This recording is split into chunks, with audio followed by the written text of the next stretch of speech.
ফেব্রুয়ারি শহীদ দিবস উপলক্ষে বাক্সিমূল উচ্চ বিদ্যালয়ের পক্ষ থেকে পুষ্পস্তবক অর্পণ করা হয়।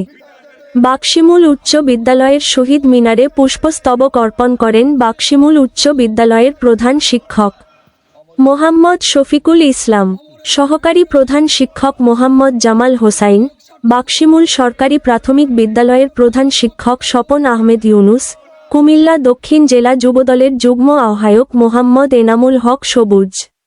উপজেলা বিএনপি নেতা মোহাম্মদ লোকমান হোসেন, বুড়িচং উপজেলা যুবদলের যুগ্ম আহ্বায়ক মোহাম্মদ রহিম খান লিটন, ওয়ার্ড বিএনপি নেতা মোহাম্মদ দানু মিয়া ডিলার, মোহাম্মদ জজু মিয়া, স্কুল ম্যানেজিং কমিটির সদস্য সোহেল আহমেদ সেলিম,